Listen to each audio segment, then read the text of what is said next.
السلام علیکم ورحمۃ اللہ وبرکاتہ۔ الحمدللہ ثم الحمدللہ۔ اس سے پہلے ہم نے آئیے نماز سیکھنے کے سلسلے میں ہم نے نماز کی صحیح تجوید اور تلفظ کو سیکھا تھا، لیکن یہ اس کا سیکنڈ پارٹ ہے، اور اس میں ہم انشاءاللہ نماز میں ہمارے رکوع کی کیا پوزیشن ہونی چاہیے، ہمارا سجدہ کس طرح ہم نے ادا کرنا ہے، یا ہمیں تشہد میں بیٹھنے کا طریقہ کار آپ صلی اللہ علیہ وآلہ وسلم کے طریقے سے ہمیں کیسے ملتا ہے، تو انشاءاللہ اس میں ہم یہ چیزیں جانیں گے۔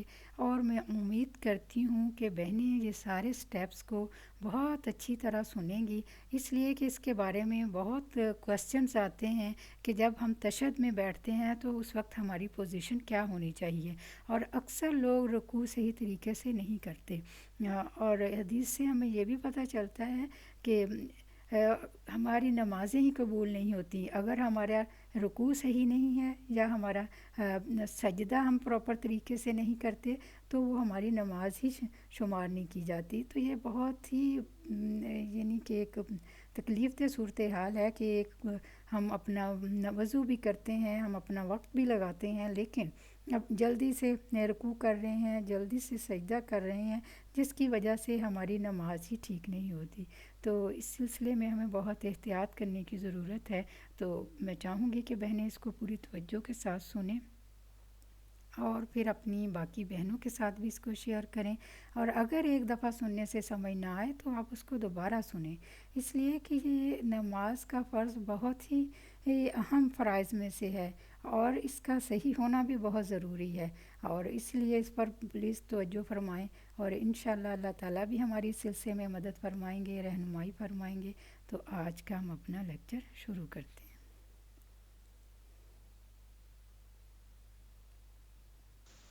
نحمده ونصلي على رسوله الكريم اما بعد فاعوذ بالله من الشيطان الرجيم بسم الله الرحمن الرحيم رب اشرح لي صدري ويسر لي امري واحلل عقدة من لساني يفقهوا قولي۔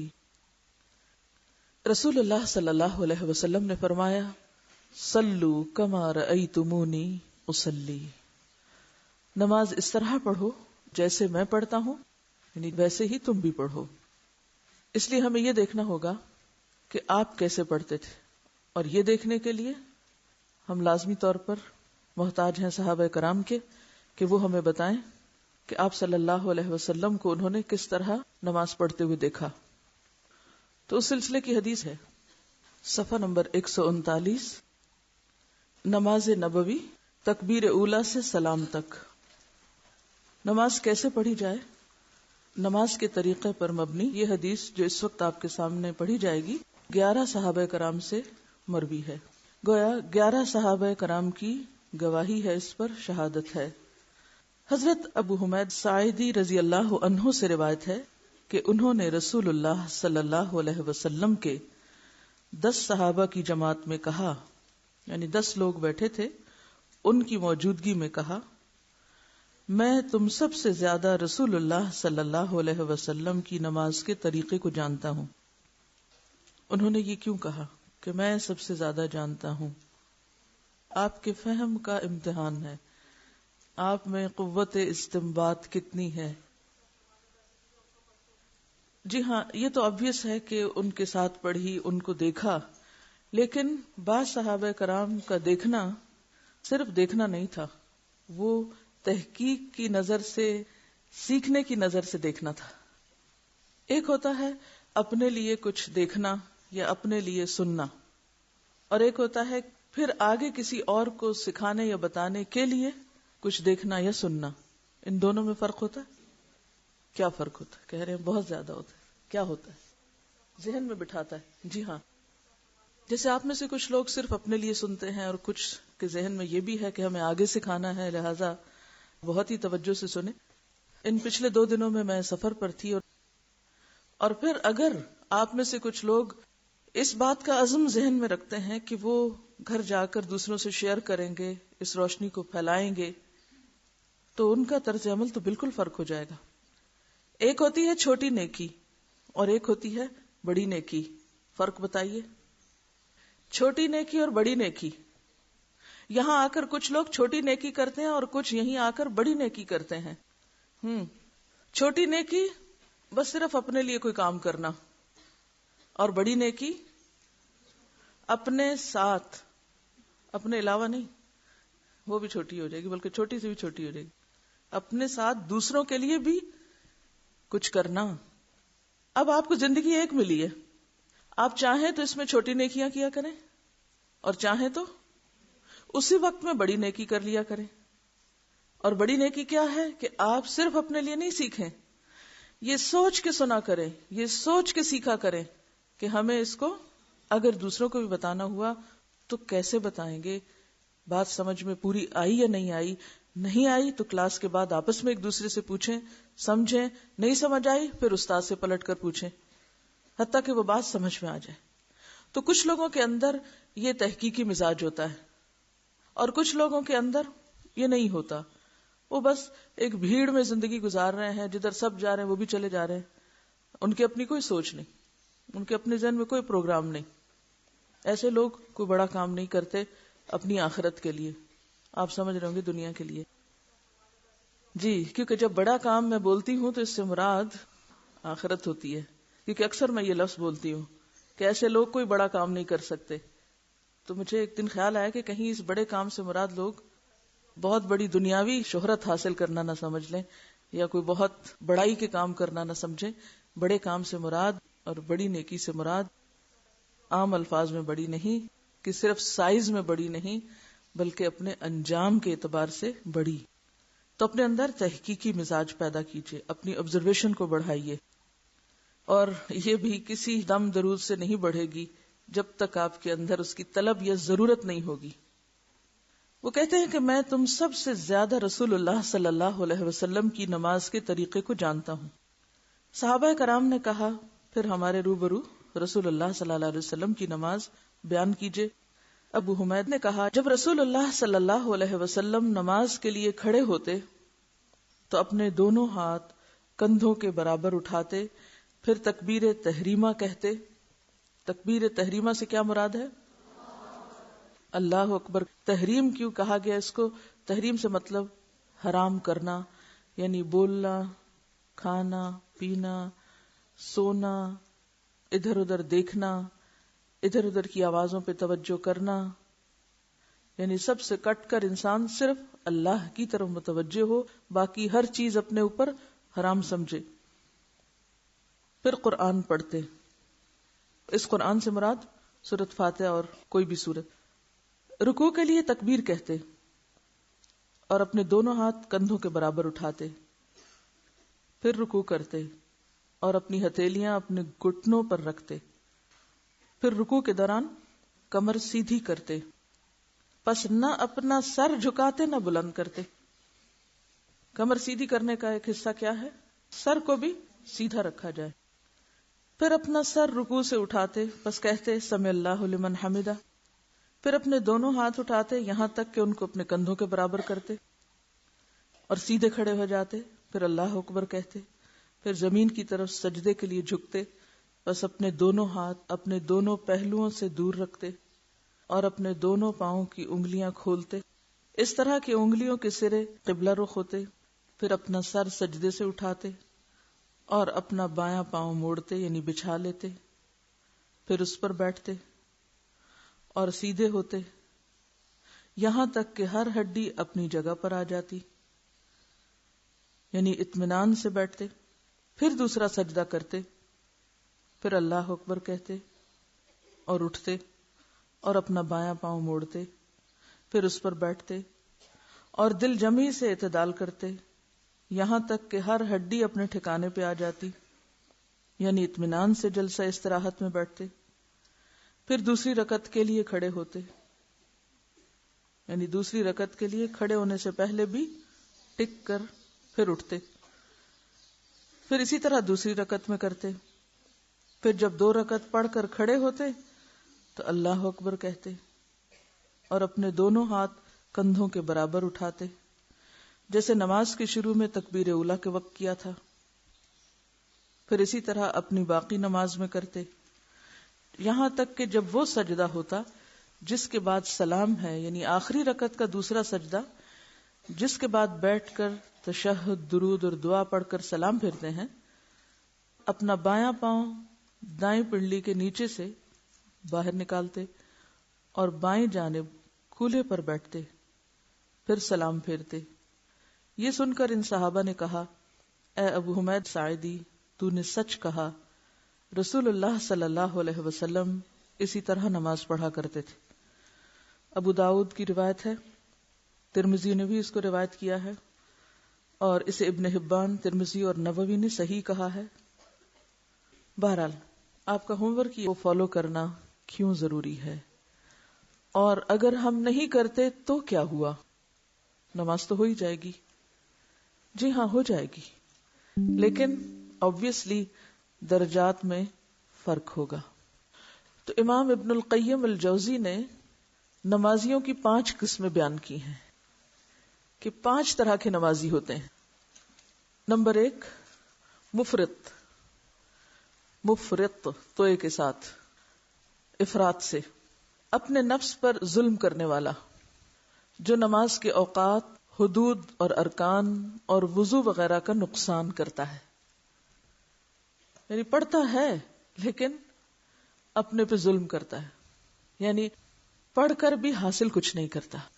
دوسری قسم، جو نماز کے اوقات، حدود، ارکان اور وضو وغیرہ کی حفاظت کرتا ہے لیکن وسوسوں کو دور کرنے میں زور نہیں لگاتا، یعنی اس بات کی کوشش نہیں کرتا کہ وہ وسوسوں سے بھی چھٹکارا پائے، یعنی خشوع نہیں ہے، ظاہری ارکان تو وہ پورے کر رہا ہے لیکن دل اس کا پوری طرح متوجہ نہیں نماز کی طرف۔ تیسری قسم کا نمازی وہ جو اس کے حدود اور ارکان کی بھی حفاظت کرتا ہے اور افکار اور وسوسوں کو دور کرنے میں بھی ہمت صرف کرتا ہے۔ تو ایسا شخص چونکہ اپنے دشمن کے ساتھ جہاد میں مشغول ہوتا ہے کہ وہ دشمن اس کی نماز کی چوری نہ کر سکے، شیطان دشمن ہے نا، جو آ کے ہمارے خیالات چراتا ہے، ہمارے خشوع میں خلل ڈالتا ہے، وہ آ کر ہمارا قیمتی خزانہ لے جاتا ہے۔ یعنی اسی وقت میں ہم بہترین نماز پڑھ سکتے تھے لیکن اس نے ہمیں پورا فائدہ نہیں اٹھانے دیا۔ اس وقت میں ہم زیادہ یکسوئی سے کام کر سکتے تھے لیکن اس نے آ کے اپنا حصہ لگا لیا۔ وقت بھی تو دولت ہے نا، ایک لمحہ بھی دوبارہ نہیں ملتا۔ تو یہ شخص، کون شخص جو پوری کوشش کے ساتھ وسوسوں کو دور کر رہا ہے اور دشمن کو بھگا رہا ہے اور اپنے مال خزانے کی حفاظت کر رہا ہے، اپنی نماز کی حفاظت کر رہا ہے، ایسا شخص صرف نمازی ہی نہیں مجاہد بھی ہے، جو فی سبیل اللہ جہاد کر رہا ہے۔ یہ بھی ایک جہاد ہے، اپنی نماز کی حفاظت کرنے کا۔ قرآن پاک میں آتے ہیں نا، والذین ھم علی صلاتہم یحافظون۔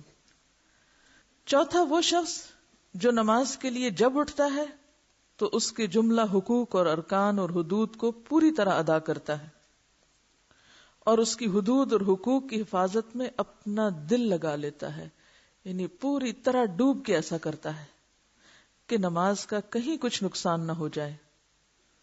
صرف یہی نہیں بلکہ اس کی تمام قوتیں کما حقہ نماز کی تکمیل اور احترام اور اقامت میں مصروف اور وقف ہو جاتی ہیں۔ یعنی یہ حدود کی حفاظت کرتا ہے، صرف دشمن سے بچاتا ہی نہیں بلکہ اس کے ساتھ ساتھ ایک اگلے سٹیپ پر حدود کی حفاظت بھی کرتا ہے اور نماز کی تکمیل کی طرف بھی اور اس کے احترام کی طرف بھی متوجہ ہوتا ہے۔ یعنی وہ صرف یہ نہیں کہ چند رکعتیں پڑھ کے اور بس کام ختم، بلکہ وہ اور زیادہ آگے تک اس کو لیتا ہے۔ پانچواں شخص، وہ شخص جو نماز کے جملہ حقوق، ارکان، حدود کو پوری طرح ادا کرتا ہے مگر قسم چہارم سے بھی 4 قدم آگے ہے، چوتھی قسم سے بھی 4 قدم آگے ہے۔ 4 قدم محاورتاً استعمال ہوا ہے۔ وہ اپنا دل ارکان نماز کی تکمیل میں صرف مستغرق ہی نہیں کرتا بلکہ دل کو اٹھا کر خدائے ذوالجلال کی بارگاہ عالی میں رکھ کر دل کی آنکھوں سے اپنے رب کو دیکھتا بھی ہے۔ اس کی محبت و عظمت سے اس قدر بھرپور ہوتا ہے گویا اللہ عز و جل کو دیکھ رہا ہو۔ اور یہ درجہ کون سا ہے؟ احسان کا درجہ، ان تعبد اللہ کأنک تراہ، تم ایسے عبادت کرو، ایسے نماز میں کھڑے ہو گویا اللہ کو سامنے دیکھ رہے ہو. یہ اعلیٰ ترین نماز ہے. اب آپ اپنے آپ کو ان 5 میں سے کسی ایک مقام پہ کھڑا کر سکتے ہیں. خود فیصلہ کر لیجئے، پھر اس کے مطابق خود اپنے نمبر لگا لیجئے، خود اپنا درجہ متعین کر لیجئے. تو پہلا، جو خود پہ ظلم کرتا ہے، نہ اوقات کا لحاظ، نہ ارکان کا لحاظ، نہ سنت کے طریقے کی پیروی، اور نہ کسی چیز کی پرواہ. بس اس کو یہ ہوتا ہے ایک دفعہ آ گیا وقت، اب سر سے اتار پھینکوں. دوسرا، وہ جو ظاہری چیزوں کی تو بہت حفاظت کرتا ہے، وضو بھی پورا ہے، ارکان بھی، طریقے بھی، لیکن وسوسے نہیں دور کرتا. تیسرا، وہ جو حدود و ارکان کی حفاظت بھی اور وسوسوں کے خلاف بھی پوری جد و جہد، مجاہد ہے یہ شخص، یہ بھی کوشش کرنے والا ہے. چوتھا، وہ جو نماز کے حقوق، ارکان، حدود کی حفاظت بھی کرتا ہے، ان کو ادا بھی کرتا ہے، بلکہ وہ نماز کی تکمیل اور نماز کے احترام میں بھی مشغول رہتا ہے. یعنی نماز کے وقت سے پہلے اور نماز کے بعد بھی اس کی جو توجہ ہے وہ اس پر رہتی ہے کہ میری نماز کیسی نماز ہوگی. یعنی وہ ایسا نہیں کہ صرف عین وقت جب آتا ہے تو اس وقت اس کو افراتفری پڑتی ہے کہ میں جلدی سے نماز پڑھ لوں. اب پہلے سے ہی اس کا دھیان ادھر ہو جاتا ہے، اور جب پڑھ کے اٹھتا ہے تو اس کے بعد بھی اس کی کچھ کیفیت اس کے دل پہ باقی رہتی ہے کہ میں نے کوئی نیکی کا کام کیا. کچھ لوگ تو ایسے ہوتے ہیں نا کہ ایک دم سوئچ آن آف کر لیتے ہیں، اچھی محفل میں ہوئے تو رو رہے تھے، اٹھے تو کہہ کے لگا رہے تھے، نماز پڑھ رہے تھے تو رو رہے تھے، نماز کے بعد اٹھے تو ویسے ہی غافل، اٹھا پھینکا سب کچھ. تو یہ چوتھی قسم کا شخص جو ہے، نماز سے پہلے بھی اور نماز کے بعد بھی وہ ایک نماز کی کیفیت میں رہتا ہے. یعنی وہ نماز اس کی زندگی پر بھی اثر انداز ہو رہی ہوتی ہے. وہ نماز کو ایک سپریٹ اینٹیٹی کے طور پہ نہیں لیتا کہ بھائی یہ میرا خانہ نماز کا ہے اور ادھر میں اللہ کا بندہ ہوں اور ادھر سے نکلتے ہی میں نفس کا بندہ ہوں یا دنیا کا بندہ ہوں. اور 5ویں قسم کا نمازی وہ نمازی ہے جو حدود، ارکان، طریقے، ان سب چیزوں کی حفاظت کے بعد واقعی ڈوب کے نماز پڑھتا ہے، گویا اپنے رب سے ملاقات کر کے آیا ہے، رب کو دیکھ کے آیا ہے. اب ان نمازیوں کی جزا کیا ہے؟ پہلی قسم کا نمازی سزا کا مستحق ہوتا ہے. وضو ٹھیک سے نہیں کیا، ایڑیاں خشک ہیں، کیا آتا ہے حدیث میں؟ ویل للعقاب من النار. پھر اسی طرح ویل للمصلین الذین هم عن صلاتهم ساہون، ہے نا سزا کا مستحق. قرآن اور حدیث دونوں بتاتے نا، دلیل ہے نا پیچھے. دوسری قسم محاسب. محاسب کا کیا مطلب ہے؟ حساب کے قابل، اسے حساب لیا جا سکتا ہے، بھئی ایسا کیوں کیا تم نے. تیسری قسم مکفر عنہ. مکفر عنہ کا مطلب کیا ہے؟ کہ اس کے گناہ معاف کر دیے جاتے، اس کی نماز گناہوں کی معافی کا ذریعہ بن جاتی. جیسا کہ آپ کو پہلے ہی بتایا گیا تھا نا کہ وضو کرتے وقت آپ کیا سوچیں گے؟ گناہ دھونے جا رہی ہوں. اور نماز پڑھتے وقت بھی کیا سوچیں گے؟ گناہ دھونے جا رہے ہیں. تو ایسی نماز گناہوں کا کفارہ بن جاتی ہے. یہ مجاہد کی نماز جو ہے. چوتھی نماز، اس نماز سے گناہ معاف ہونے کے بعد ثواب بھی ملتا ہے. مصاب، مصاب سے کے ساتھ. یعنی ایسا شخص صرف نماز پڑھ کے ثواب ہی نہیں کماتا بلکہ جزا بھی پاتا ہے، انعام بھی لے کے لوٹتا ہے. یعنی ایسا شخص محض میدان جنگ میں دشمن کو ہراتا ہی نہیں بلکہ مال غنیمت بھی لے کے لوٹتا ہے. فانقلبوا بنعمت من اللہ. اور 5ویں قسم کا شخص مقرب ہوتا ہے. مقرب، اللہ کے قریب ترین. اس سے اللہ تعالیٰ کا قرب بھی حاصل ہوتا ہے اور واقعی نماز اس کی آنکھوں کی ٹھنڈک ہوتی. یہ کیوں حضور صلی اللہ علیہ وسلم نے فرمایا کہ جعلت قرۃ عینی فی الصلاۃ، میری آنکھوں کی ٹھنڈک نماز میں رکھ دی گئی. وہ آنکھوں کی ٹھنڈک کس چیز سے نصیب ہوتی ہے؟ وہ اللہ کے دیدار سے، یعنی مانوی دیدار مراد ہے اس سے. اب ہم میں سے کتنے لوگ ہیں کہ جن کی نماز ان کے لیے باعث راحت ہے، آنکھوں کی ٹھنڈک ہے، اللہ کے قرب کا ذریعہ ہے. ہم سب اپنا اپنا حساب کریں. ان قسموں کو سامنے رکھ کے اب نماز کا طریقہ سیکھیں. کیونکہ ہم میں سے اکثر لوگ جب انہیں نماز کے طریقے پہ بات کی جاتی ہے تو وہ کیا کہتے ہیں، اتنی کیا ریجیڈیٹی، یوں پاؤں نکالو، دایاں نکالو، بایاں نکالو، ہاتھ اٹھاؤ نہ اٹھاؤ، فوراً اس پہ آ جاتے ہیں نا. کیا فرق پڑتا ہے دوپٹہ باریک ہے موٹا ہے، کیا فرق پڑتا ہے سجدہ اوپر ہے نیچے ہے، کوئی فرق نہیں پڑتا. کیوں نہیں فرق پڑتا؟ فرق پڑتا ہے. اور آپ ماشاءاللہ ینگ ہیں، ابھی عمر ہے کہ اپنے جسم کو موڑ لیں اسی طرف، اور اسی وقت سے بھرپور فائدہ اٹھائیں. نماز تو پڑھنی، اس سے پہلے کہ آپ عمر کے اس حصے میں پہنچیں جب آپ کا جسم آپ کا ساتھ نہ دے یہ سب کچھ کرنے کے لیے.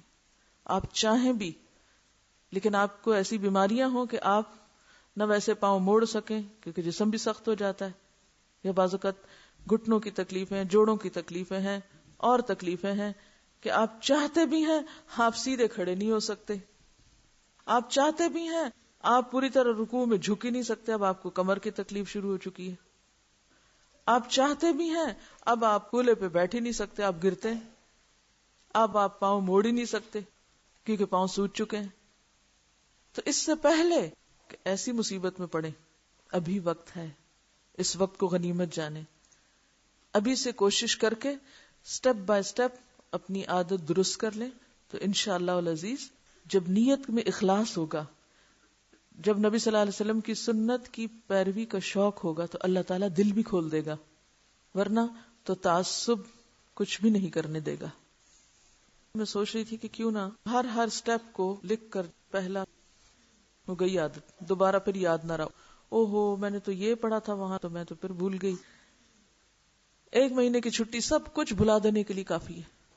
یہ بہت بڑی آزمائش ہے ہم عورتوں کے لیے، تو اس لیے بار بار ریمائنڈر کی بھی ضرورت ہے اپنے آپ کو. تو بہرحال آج ہم نیت کے بارے میں پڑھتے ہیں. علم فرماتے ہیں انما الاعمال بالنیات، اعمال کا دار و مدار نیتوں پر ہے.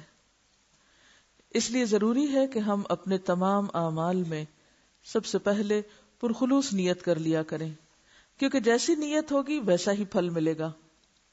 حضرت ابو ہریرہ رضی اللہ عنہ روایت کرتے ہیں کہ رسول اللہ صلی اللہ علیہ وسلم نے فرمایا، ایک شہید اللہ کے سامنے قیامت کو لایا جائے گا. اللہ اس سے پوچھے گا کہ تو نے کیا عمل کیا؟ وہ کہے گا کہ میں تیری راہ میں لڑ کر شہید ہوا.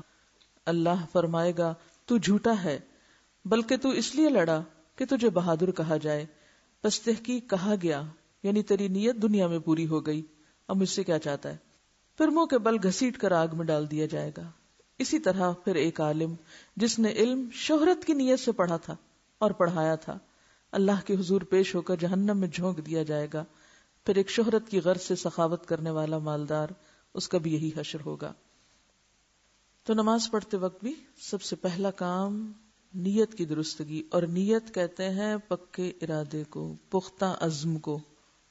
اعمال کا دار و مدار بنیاد نیت پر ہے، تو نماز کی اصلاح کی بنیاد بھی نیت کی درستگی ہے، ارادے کی پختگی ہے کہ میں اچھی سی نماز پڑھوں گی، میں سنت کے مطابق پڑھوں گی. میں کیسی نماز پڑھوں گی؟ سنت کے مطابق، خشوع والی نماز، محسن والی نماز، محسن کے درجے کی نماز. میں محسن کے درجے پہ پہنچنے کی کوشش کروں گی. ان سب چیزوں کی نیت آپ کریں گے، اور جب اللہ کے لیے نماز پڑھیں گے تو انشاءاللہ باقی چیزیں بھی پھر آنے لگ جائیں گی. السلام علیکم ورحمۃ اللہ وبرکاتہ. الحمدللہ ثم الحمدللہ. آج ہم نے اس میں تکبیر اولیٰ سے لے کر سلام تک نماز کی جو کیفیت آپ صلی اللہ علیہ وآلہ وسلم سے صحابہ کرام نے دیکھی، اور جس پر 11 صحابہ کرام کی شہادت ہے، اس کے بارے میں ہم نے سنا ہے. اور اس کے ساتھ ہی ہم نے 5 قسم کے نمازی کے بارے میں بھی جانا ہے. اور ان سب چیزوں کو بار بار سننے جاننے کے بعد اپنی نیت اور ارادے کو درست کرنے کی بہت ضرورت ہے، تاکہ ہم واقعی صحیح معنوں میں ان چیزوں سے فائدہ اٹھا سکیں اور اپنے نماز کو درست کر سکیں. اس لیے کہ اگر ہم نماز کو اول وقت میں پڑھتے ہیں تو آپ خود محسوس کریں گے کہ ہمارا ہر کام اول وقت میں خود بخود ہوتا چلا جاتا ہے. اور اسی طرح اگر ہم اس میں سستی کرتے ہیں یا اس میں لاپرواہی کرتے ہیں تو ہمارے باقی معاملات بھی خراب ہونے لگتے ہیں۔ تو بہت ضروری ہے کہ ہم اپنی نمازوں کو درست کریں، ہم اپنی نماز کی حفاظت کریں، اپنی نمازوں کو قائم کریں۔ تو اس کے لیے پلیز آپ، اس سے پہلے بھی ایک لیکچر ہے جس میں ہے کہ نماز پڑھنے کے فائدے اور نماز چھوڑنے کے نقصانات، اور اس کے علاوہ اس کا فرسٹ پارٹ ہے جس میں ہم نے پوری تجوید کے ساتھ اور صحیح فہم کے ساتھ نماز پوری سکھائی گئی ہے۔ تو میں امید کرتی ہوں کہ انشاءاللہ بہنیں ان سارے لیکچرز سے فائدہ اٹھاتے ہوئے اپنی نماز کو درست کریں گی اور اس کو باقی بہنوں کے ساتھ بھی شیئر کریں گی، تاکہ ہم اپنی نماز کو درست کرتے ہوئے پورے شعور اور شوق کے ساتھ اس کو ادا کر سکیں۔ اس لیے کہ قیامت والے دن سب سے پہلا جو ہم سے پوچھا جائے گا وہ نماز ہی کے بارے میں سب سے پہلا سوال ہوگا۔ تو اس لیے بہت ضروری ہے کہ ہم اپنی نمازوں کو درست کر لیں تاکہ اس کے ذریعے سے ہمارے باقی معاملات بھی درست ہو جائیں۔ جزاک اللہ خیر۔ اللہ تعالیٰ سے دعا ہے کہ اللہ تعالیٰ ہمیں واقعی صحیح معنوں میں سنت کے مطابق اور بہترین نماز پڑھنے کی توفیق عطا فرمائے، اور ہمیں اس سلسلے میں ایک دوسرے کے لیے مددگار اور بننے کی بھی توفیق عطا فرمائے۔ اور اس موقع پر ہم اللہ تعالیٰ سے وہ ساری بھلائیاں، ساری رحمتیں، سارا فضل مانگتے ہیں جو ہمارے پیارے نبی حضرت محمد صلی اللہ علیہ وآلہ وسلم آپ سے مانگا کرتے تھے، اور ہم ان تمام شرور سے پناہ چاہتے ہیں جن سے ہمارے پیارے نبی حضرت محمد صلی اللہ علیہ وآلہ وسلم پناہ مانگا کرتے تھے۔ ربنا تقبل منا انك انت السميع العليم وتب علينا انك انت التواب الرحيم سبحان ربك رب العزة عما يصفون سلام على المرسلين الحمد لله رب العالمين سبحانك اللهم وبحمدك أشهد أن لا إله إلا أنت أستغفرك وأتوب إليك۔ السلام علیکم ورحمۃ اللہ وبرکاتہ۔